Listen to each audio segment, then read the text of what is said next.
As far as I know, she has conducted the largest study of men and women who use cannabis before sex. A total of over 1,000 participants who participated in her study, which was an IRB approved study. For those of you who know that, when studies are conducted in universities, they are approved by an internal review board and institutional review board. And Amanda, welcome to the show. Hi, thank you so much for having me. So tell me, I think the first question is really the backstory. What inspired you to conduct this research? Yeah, so this is a story. So I started my education actually at East Carolina University, and I was a sexologist, and I was really specializing in pleasure and orgasm. I found that the orgasm inequality gap was so fascinating, meaning that males are typically having way more orgasms more frequently than females when it comes to male and female intercourse. And that's kind of what started everything. And then it was when I was about to start grad school, and it felt like I was on this human sexuality island. There wasn't anyone that I knew at the university that was even specializing in human sexuality. So I felt like I was this like lone survivor on an island already. But then in the distance, I saw what I consider this cannabis island. And I was personally using for my own purposes, but I had to be very secretive about it because in North Carolina, it is an illegal state. And I did not want to get myself in trouble, right?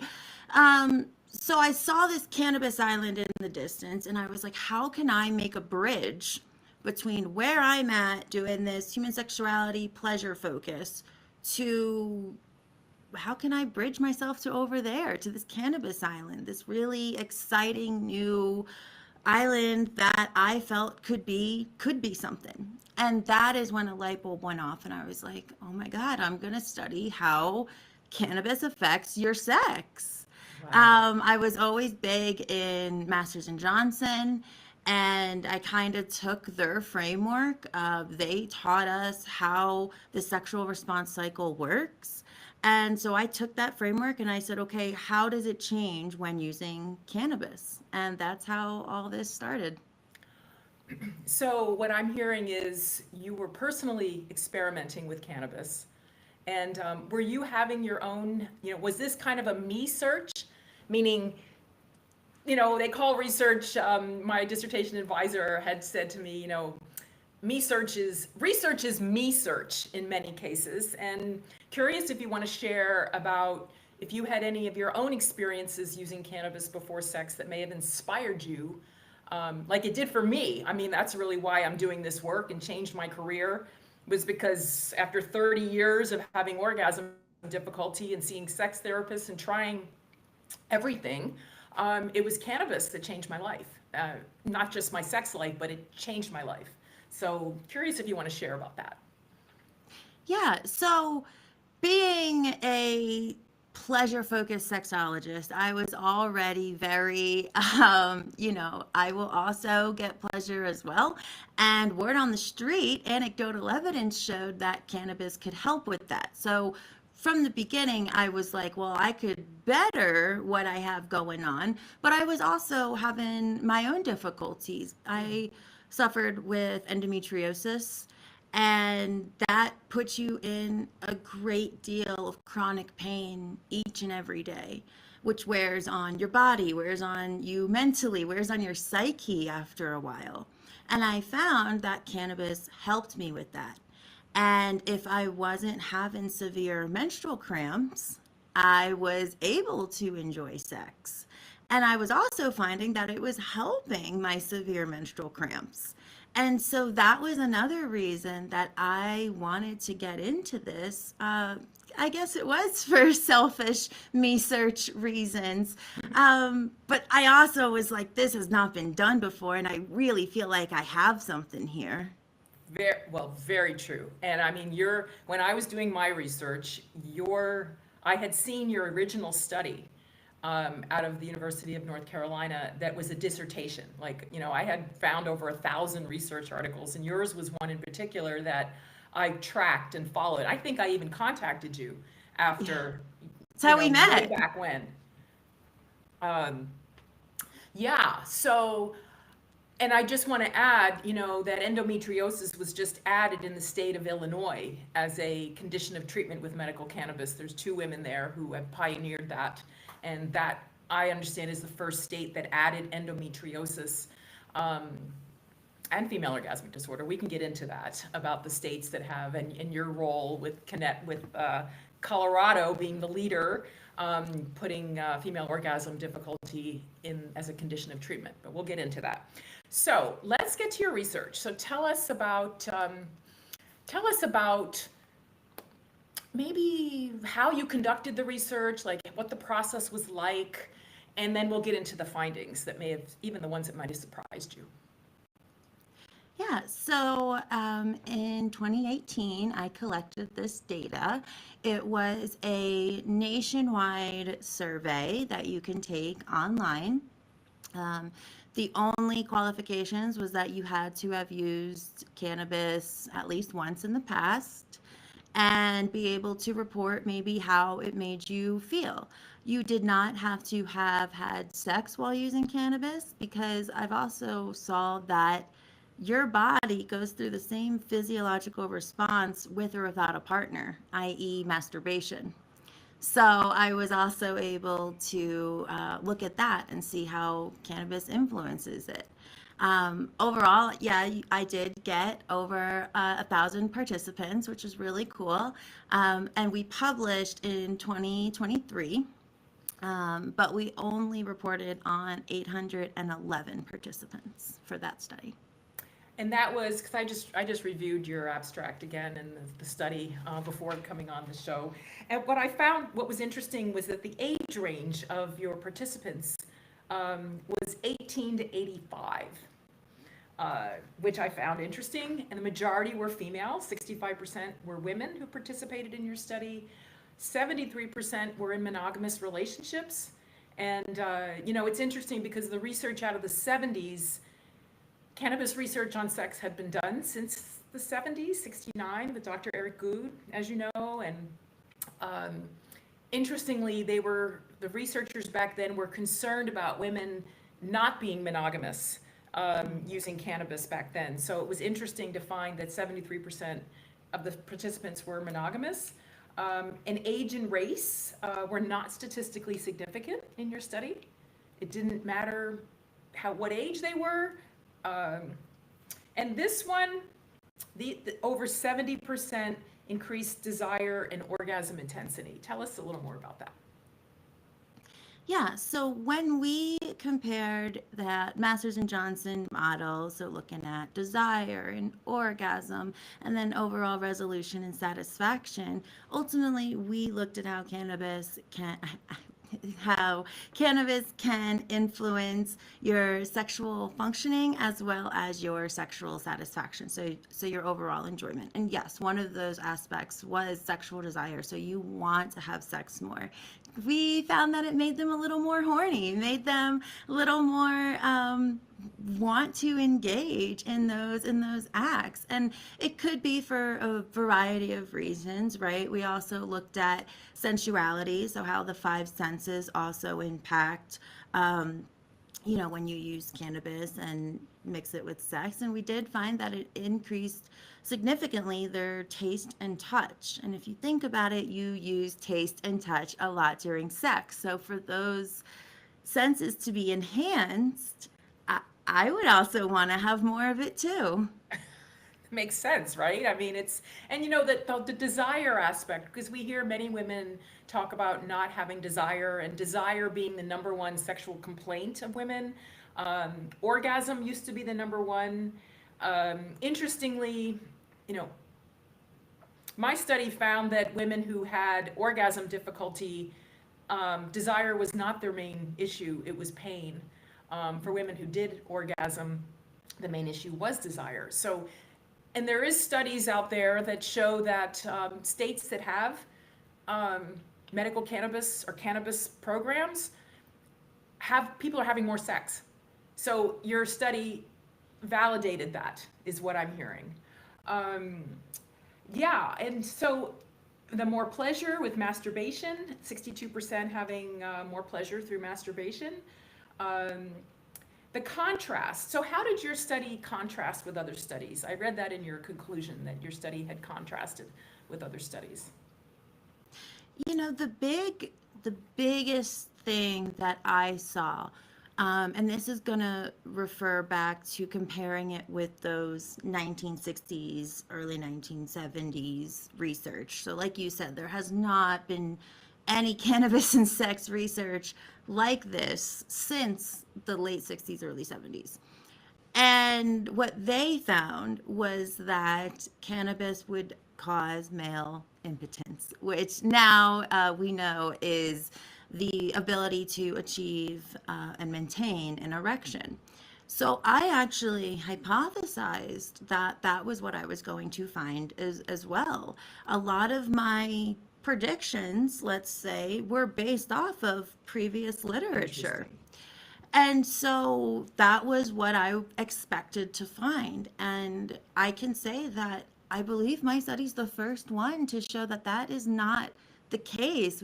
All of our male, not all, but the majority of male participants definitely said that is not the case. If anything, I feel like I can go a little longer, like that. They had no problems with achieving and maintaining their erection, which was exciting to see. Like that was such a happy surprise for me because, you know, out of all of the sexual response cycle, that was the only one that I thought would be more of a negative from using cannabis. And to find that it ended up all being positive was really exciting. So we found that yes, desire was increased.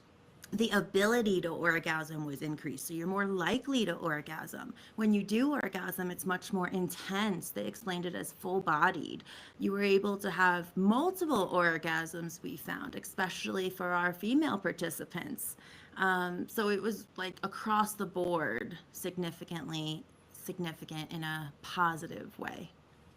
So tell me, you mentioned the one surprise that was a hypothesis that you based on your past research was that men would lose their erection basically as a result of using cannabis during sex. Were there other surprises in your research as you uncovered, for example, and the analysis, the results? What else might have surprised or did surprise you? Honestly, I could cry. I'm Wow. I was so proud of just the overall data that we found. For this to be a study that really hasn't been done before, Wow. for it to come out completely positive across the board, despite gender, despite age. Like you said, we had people from 18 years old to 85 years old, and across the board, they all said that cannabis made their sex better. At, at the end of the day, I was surprised but happy, and I was just proud that I was able to put out this research that hasn't been done before, that is able to change people's lives for the better and be able to have a science-based research study to show, like, here it's not just word on the streets, it's not just Right. anecdotal evidence, it's like here is scientific proof almost that cannabis can make your sex better. Wow, that's a lot to like breathe in, and like I really felt you in that about the realization of what you were bringing to the world. Now, for example, that we can have a live broadcast on three different social media sites simultaneously. And we welcome questions for those that may have at some point come on while we're on the show. We're open to answering questions. Um, the multi-orgasm was another thing that I saw in your study for women, that women were more likely to be multi-orgasmic. or they experienced multi-orgasm when using cannabis before sex. Um, was that a surprise? That was one where going into this, I was already like, women need more orgasms, right? Like, we deserve more orgasms. And so that was like my background. And I was hoping that I would find that, right? But to have that data come in and show that cannabis is, like I said, not only increasing their ability to orgasm, so they're more likely to, but they're having multiple orgasms. And I'm, going back to the whole orgasm inequality gap where women are not barely having orgasms during everyday intercourse to now, if you use cannabis, you're more likely to orgasm, have multiple orgasms. I was like, well, this is it. This is the answer. Right. I found This is the it, miracle right? to life. Join the cannabis island, right? Like, come to Yes. the cannabis island. I live there now. You do live there. You're in Colorado, right? Like, you are in Yeah. Colorado. So, any taboos? People who might be listening that, I mean, I come from an era of, I remember seeing the egg being fried. And by the way, I had a treatment yesterday. That's this thumb. I'm like, oh my God, like I'm dealing with something that I'm trying to deal with, a wart that I just see it coming up on the screen because I didn't realize how much I use my hands. But the taboo, I don't want to be high. Some of the comments that I hear women share, like, I don't want to be high during sex. Um, Tell us about that. Like, how do we approach when like that's a common objection? I don't want to be high. How would you respond to that? Listen, I get it. When I did this study, I was in rural North Carolina, where, like I said, it's very illegal, felony to Wow. have cannabis. Good thing you're not there So now doing, I know. Well, that's why I had to get out. Yeah. As a sexologist, they were already like, whoa, go to church. And then I sprinkled on some cannabis, and they were like, okay, that's enough. That's enough. Yeah, yeah. So I get it. And what a lot of people may not realize is that there was a time when I was starting this study where I was on the edge of my bed. I had my head in my hands, and I was like, oh my God, why did I have to pick the most controversial research topic? Like, why can't I just remember being so hard on myself and saying, why couldn't I be passionate about accounting?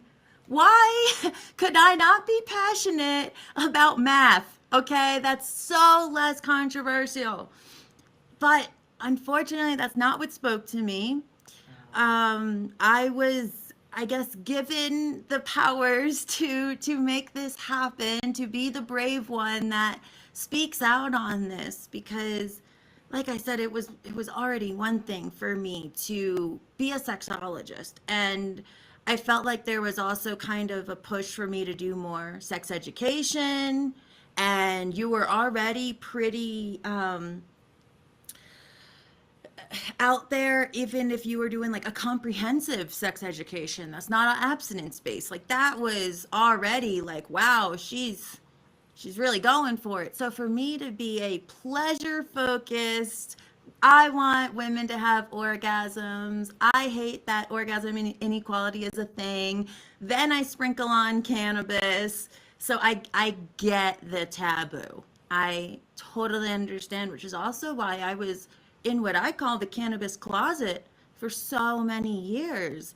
I couldn't let my professors know that I smoked cannabis. I couldn't even let my cohort know. It was something that I had to very much keep on the down low, despite the fact that it was greatly improving my life and health in so many ways.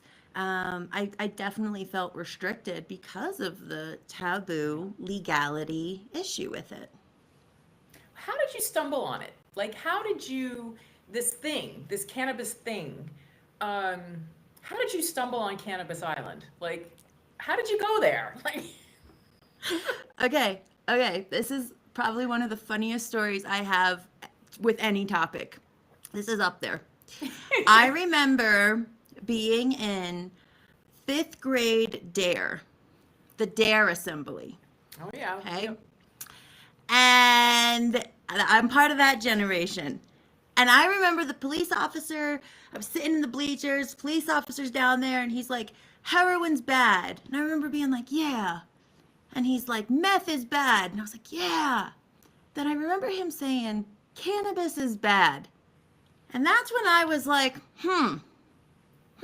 as a fifth grader,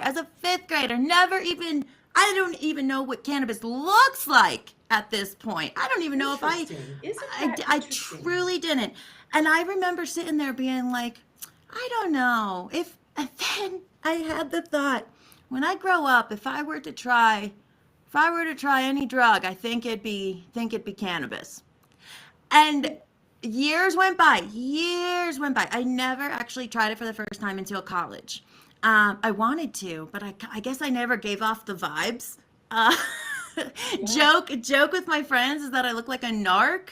So no one was like, hey, Amanda clearly wants some. So it wasn't until college that someone finally offered it to me, and I was like, oh my God, the time has come.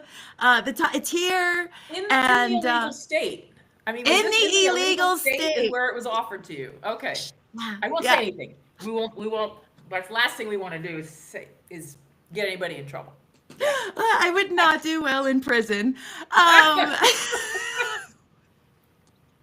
would not do well. Yeah, so that's kind of where I experienced it. It started off recreationally, and then I really shortly after learned that it helps me medicinally as well. So even if I were to use recreationally and I would have, let's just say, really bad cramps that day, I would use and feel better, which then led to years later where I really started getting more into it and I learned how to make my own vaginal suppositories to help with my cramps. So this kind of gets into you saying, like, some people don't want to get high. So Right. that is where, I have taught people how to make their own vaginal suppositories. I have taught people how to make their own cannabis infused lubricant. So that's also a thing that you can do, to where if you don't want to feel head high, but you still want to maybe enjoy the sexual benefits, you can use a cannabis infused lube and get a similar experience with that. Now, I noticed that most of the people, men and women in your study, 95% were using flower, were smoking, in other words. Um, I guess the question I have is, do you have personal success stories of people you have, because now you're a sexologist, right? You practice in Colorado, and stories of women that you may have helped make their own suppositories, make the lube, women who've had orgasm difficulty. Have you had successes of any stories that you would, I don't know if you're able to share, but anything that you have come to see, not just from your research, but through personal experiences yourself or others who have actually gone to the cannabis island?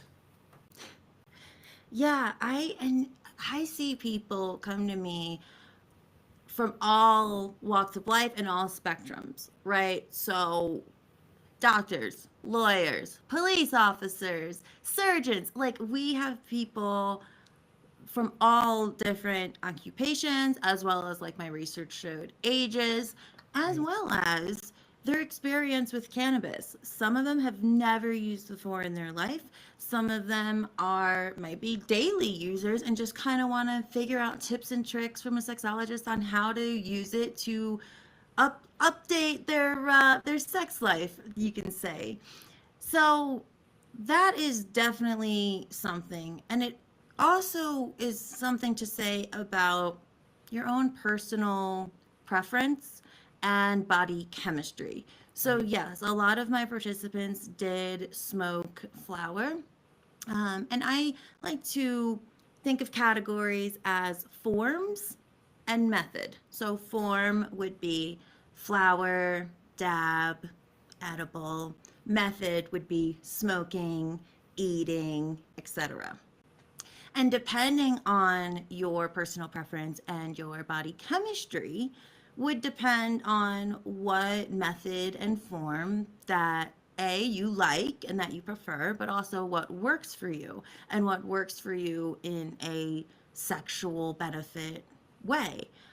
Because what might work for you to help fall asleep might not be the same way that you want to go for before having sex. So that's also something Sense. that I help guide people through is kind of what works for you and how can we better your sex life? How can we make it more enjoyable? How can we have it to where women are having more orgasms as opposed to having none at all? Very true. I mean, very true. Can you tell us what a dab is? Because I heard smoking is the obvious, to me, is obvious one. That could be smoked through a pipe or through a joint. Um, but a dab, can you tell our audience what a dab is? Yeah, I 'Cause guess I don't that's not really the even most. know. Well, it's also not the most academic term I could have used either. That is more like, a dab. Um, so it is a form of cannabis concentrate. Okay. So where they really extract high percentages of THC, it becomes a concentrate, and it is still a smokable product. You just Okay. smoke it a little differently. Okay, fair enough. That's fair enough. So what I'm hearing is you have people come from all walks of life who either are a cannabis user or have never used cannabis and basically want to learn how to integrate cannabis into their sex life. Have you had women who have never had an orgasm come to you and and have success with making this, or have orgasm difficulty and had success? Orgasm difficulty is a big one that I see. Um, Another one that I see too, not necessarily, it doesn't necessarily start with them wanting to make any differences to their sex life. It's really like, I would love to integrate cannabis into my sex life, but I get bad reactions from it. It makes me paranoid. It makes me Yep. shake. There's different side effects. And so there are also ways that we can work with that, and that there are different tips and tricks that you can do to where that doesn't necessarily happen, and to where then you can take it to the bedroom so that you can enjoy these benefits that we're talking about. So these are kind of what I'm hearing the objections. People may have had like myself, I had a bad first experience in college. I was getting ready to walk into a physics class down at Broward Community College in South Florida, and I was 18, 19. And it was like, hey, Suzanne, come on over. We're having a little bit of cannabis. And I was like, sure. So, back then I didn't even think about having a hit before going into class until I got high sitting in class. And it gave me a Oof, feeling of, oof, I'm that's not the sure worst. what, I panicked, like it was too much. And I didn't use it for 30. I mean, it was like, no, no, no, no, that is not for me. So what I'm hearing is honestly, there had to be a willingness to, like, okay, I'm going to try this again. And, and so that I can have a new experience with it. Like, have you worked with people who, like me, who had a bad experience and are afraid to try it? Absolutely. And at that point, you really got to take a step back, and it's no longer about chemicals, it's no longer about compounds, it's no longer about body chemistry. And, we start getting into mindset. Exact, very good point. Mindset, yes, and maybe even setting, right? Like, Yes. definitely not Yes. hitting a kit in the parking lot before you know, a class like that. The rule of thumb before taking psychedelics Mm, is, set and setting. yeah. And it's the same thing I see of like, where's your mind at, and where are you physically, Yeah. Let's make sure we're in a good place, both mentally and physically, before we add on this experience, because it really is an enhancer. And if you're not in a good place, it could potentially enhance that bad Very good point. experience. It Very could good point. enhance that not being in a good place.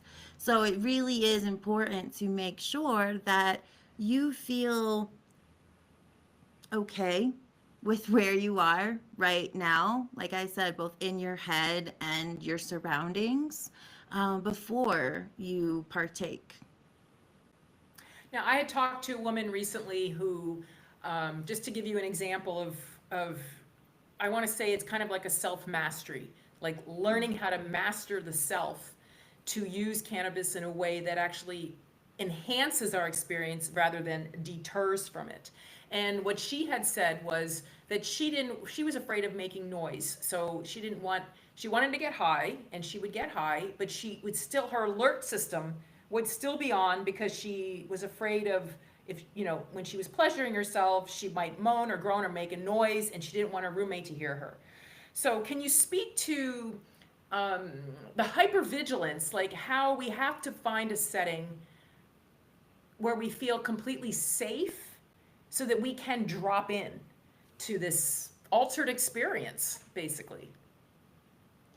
Yeah, I really believe that if you let it, cannabis can allow you to let go. Key word is if you let it. I And the noise thing would and could be an issue whether or not you're using cannabis. You know, True. if you have roommates, whether or not I'm smoking beforehand, I'm probably going to be worried if I'm on a little too loud. But yes, cannabis can also help you let go. We got to find the, middle ground, the fine line between letting go and having your roommates hear you.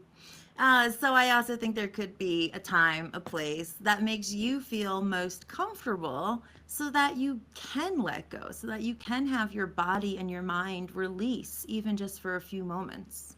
Well, and I'll share an experience that happened for me using cannabis. That because my mind used to stay chattering and stay on alert. Like I didn't realize that, as they call it, the executive functioning of our brain. Like that cannabis can actually. I had to teach myself actually how to quiet that. But having an experience sexually where I was so focused on the sensation, and then there was one moment where I was with my partner and I I realized I had kind of surrendered to that and I sat up and he said, "I got you, baby. I got you. Mm. I got you, baby." And in that moment I went back into feeling the sensation. And you know what was fascinating to me? My body orgasmed. Like I didn't, it just did it. Like, we talk about, you know, how do we do it? There's so much focus on how do I get this thing? How do I access this orgasm? What really orgasm to me is an outcome. It's not the focal point. It's the focal point for me is what's going on, the sensation or learning how to use fantasy or imagination. Can you speak to that, like shifting from the focus of the goal of orgasm to learning how to focus on the shift into the sensation? My best advice is when you are having sex, the goal is not orgasm. Right. That is not the goal. The goal is pleasure. The goal is connection, whether it be with yourself and or with your partner. The goal is intimacy. If orgasm happens, that is great. That is awesome. And that is something that we hope for. Um, but it can't be the goal. It can't be the Right. goal, or else we might be disappointed. If the goal every time I stepped into the casino was to hit the lottery, I'd be disappointed each and every time. But if it happens, wow, that's great and it feels really good.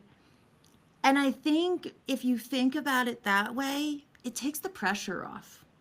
Because if you go into it with a lot of pressure on yourself, on your partner, you might be setting yourself up for failure or at least for disappointment in that sense. And so if you go into it with, I want to get closer with myself, with my partner, I want to experience maybe a little more sensuality today, and I want to really focus on our five senses and see where that takes us. Let's look at it from that perspective, and you're actually more likely to orgasm. So what I'm hearing is to create kind of a container. Like say, let's say for example, a couple is going to experiment with cannabis, and they've they may have let's just say this couple has used cannabis and they're familiar with the sensations that they haven't used it together before. What I'm hearing is that there's an opportunity to create and have a communication before entering the the sacred space, let's call it that, of going into the altered state and setting up. Let's today just experiment. Let's today just feel like you were saying. Let's just feel what's available for us. So a shift really is what I'm hearing in the way it's perceived and talking. I mean, how do you run into anything with partners who have expectations and they're not communicating them? Oh, absolutely. And that is so, so common.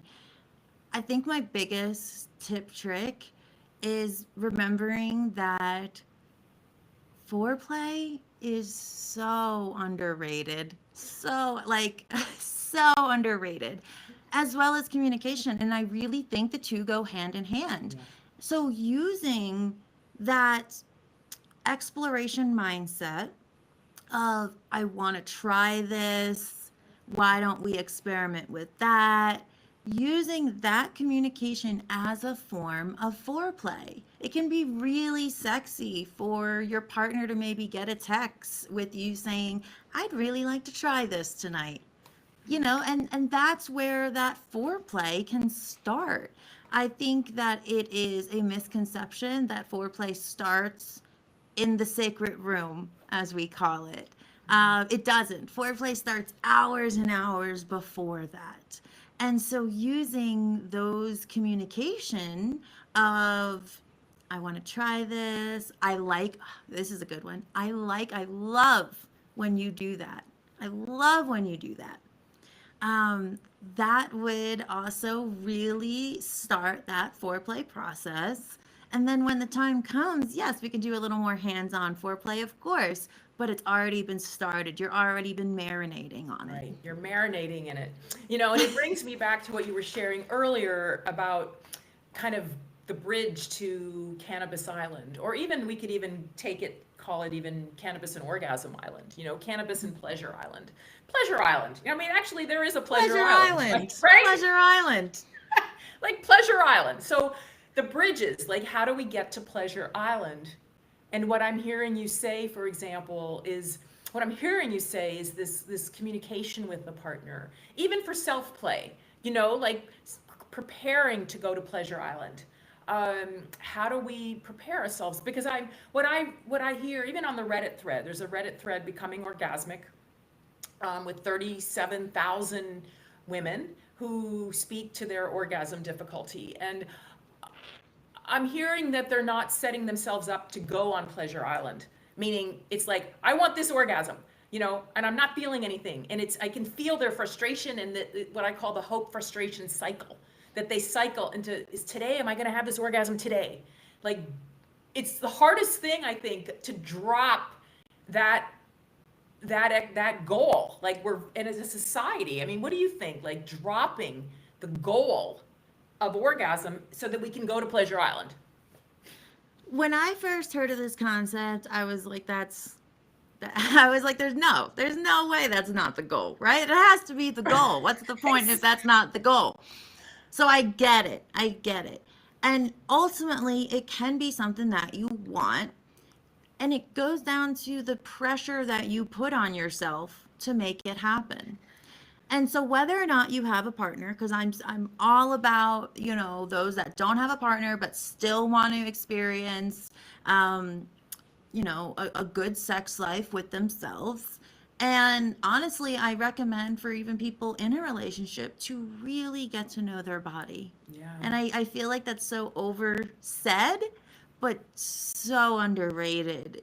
If you don't know what you like sexually and how your body responds to certain things sexually, how are you supposed to expect your partner to know that?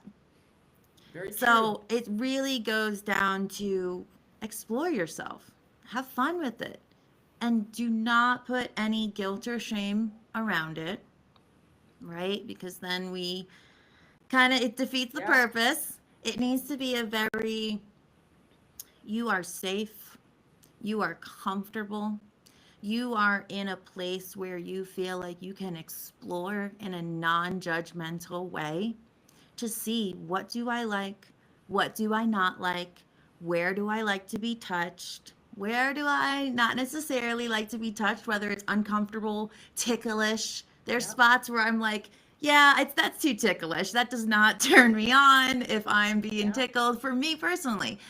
And so knowing that and then being able to communicate that to your partner or any future partners. Because once again, how are they supposed to know if you don't even know yourself?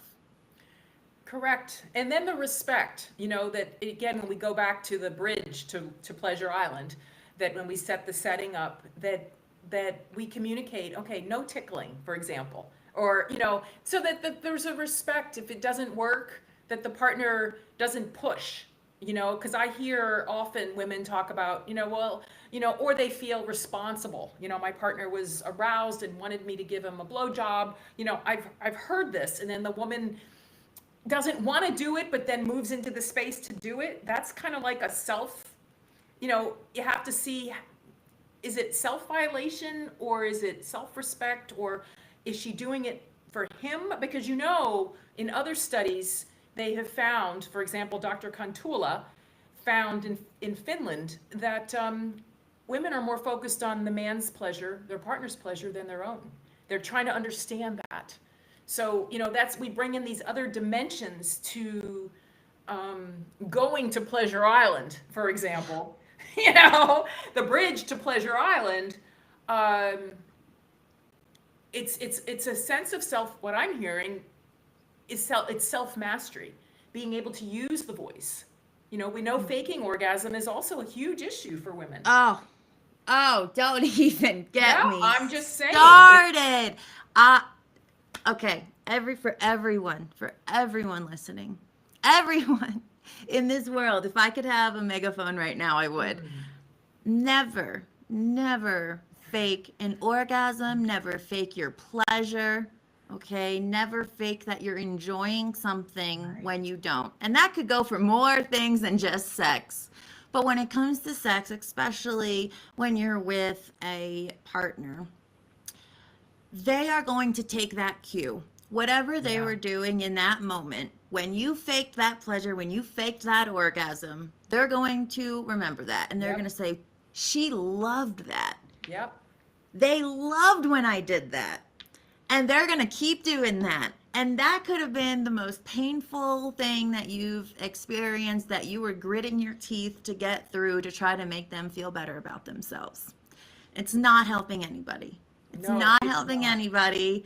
And you're going to find yourself in this endless cycle where they keep doing something that you don't even like because of that possibly one time that you faked it to try to get it over with. Yep. I really need to tell people that it's okay to say, I'm not really liking this. Can we switch it up? Yeah. Or Okay. even You don't stop. have to stop it, Yeah. unless you want to, Yeah. unless you feel that that would be best for you in the situation. But feel free to be like, okay, let's try something else. Okay. And then afterwards, I, once again, will always go back to communication. And I will always advocate for, especially if you're in a long term relationship or at least a committed sexual relationship, to say, what did you like?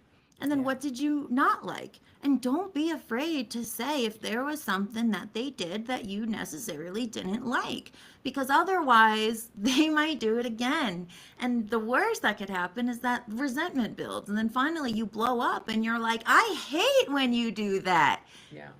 let's communicate that, because once again, your partners are not mind readers, unfortunately, and you have to communicate your wants, your dislikes, your needs for them to know and be able to cater to them.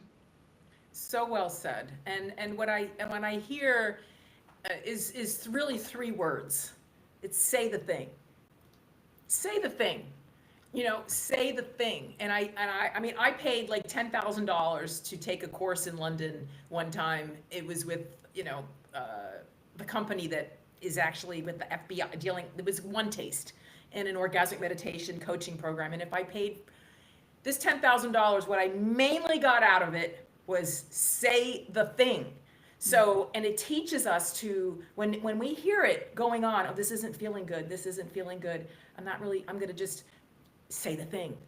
So and I know we're wrapping up. We've got just a couple more minutes left here. It went by fast, Amanda, and it's really delightful. I mean, just so honoring to see you, and thank you for taking the lead in Colorado. You're with the Women's Cannabis Project, working on getting Colorado to add female orgasm difficulty as a condition of treatment with medical cannabis. There's 2 states so far, Illinois and Connecticut. Any women that live there already have access to it as a medical prescription. I want to give you an opportunity to share how people could contact you. Yeah, so you can contact me at amanda@weedlovesex.com is my email. Weedlovesex.com is my website.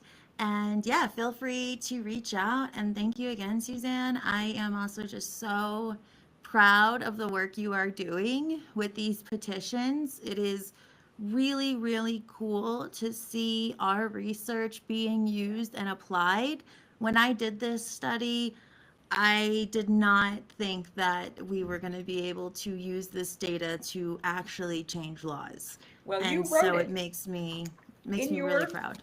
In your research, I remember reading that you said you wanted to change, this was in your research, policy, medicine, and practice. I didn't know it was actually going to happen. You said that in your research. And for those I was like, best case scenario. And what's the title for those that want to find your research online? Can you share the title to your research? Yeah, the influence of cannabis on sexual functioning and satisfaction. So really, I think it's gotten to the point where if you just Google cannabis and sex and my last name Moser, absolutely, we can find it. It definitely comes up. I Yeah. actually have your research. I was reading it. It's actually right here on my phone, because I was reading it before we got onto the show.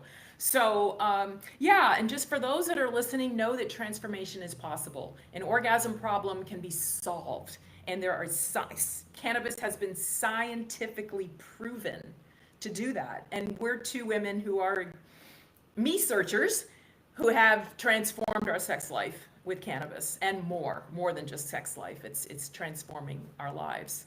So join us next week. We have Dr. Michael Schwartz, who's going to talk about his research on altered states of consciousness being healing states, and how we can access these altered states and heal even some traumas and things from our past. So thank you again, Amanda, for joining us. And yeah, we've got a research project that we're working on, and we'll be back to talk about that when we get that going. So thank you again. Thank you. Thank you. Bye, Amanda. Bye. Okay, I just stopped the live. Oh, it went fast.